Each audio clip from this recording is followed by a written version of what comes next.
সেই পথ ধরে আপন মনে হেঁটে চলেছে ছোট্ট এক শিশু।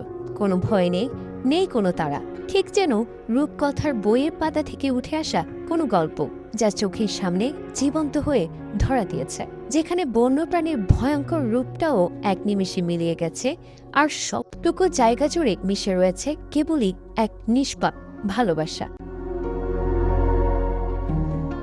সামাজিক যোগাযোগ মাধ্যমের দেয়াল জুড়ে এখন শুধুই এই মায়াবী দৃশ্যের বন্দনা। ছোট্ট দুটি হাতে পরম যত্নে এক গন্ধগোকুলকে জড়িয়ে ধরেছে একটি শিশু, আর তার ঠিক পেছন পেছন অতন্দ্র প্রহরীর মতো রাজকীয় ভঙ্গিতে হেঁটে চলেছে এক ঢাল তলোয়ারহীন যোদ্ধা, বিশাল এক সজারু, যার পিঠের খাড়া ও ধারালো কাঁটাগুলো এই শিশুর স্পর্শে যেন সম্পূর্ণ শান্ত।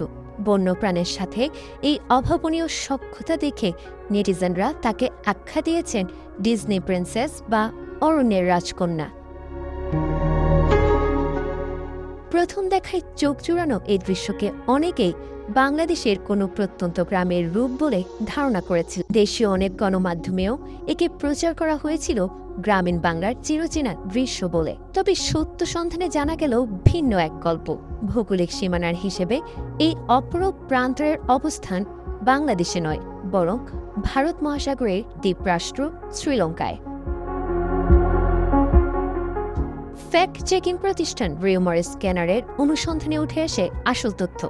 গত 12 জুন প্রভাত সিলভা নামের এক শ্রীলঙ্কান ব্যক্তি প্রথম এই ভিডিওটি ফেসবুকে প্রকাশ করেন, যার সিংহলি ভাষার ক্যাপশনের বাংলা অর্থ দাঁড়ায় ছোট ভাই তার বোনের সাথে ধান খেতে যাচ্ছে।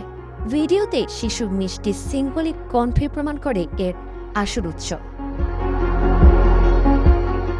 কাগজে কলমে দৃশ্যটি লঙ্কা দ্বীপের হলেও বন্যপ্রাণী ও মানুষের এই নিঃশর্ত ভালোবাসার কোনো কাঁটাতার হয় না। স্থান যাই হোক, প্রকৃতির বুকে এই শিশুর অভয় অরণ্য গড়ার গল্পটি বিশ্বজুড়ে মানুষের হৃদয় যেন ছুঁয়ে গেছে এক অদ্ভুত প্রশান্তিতে।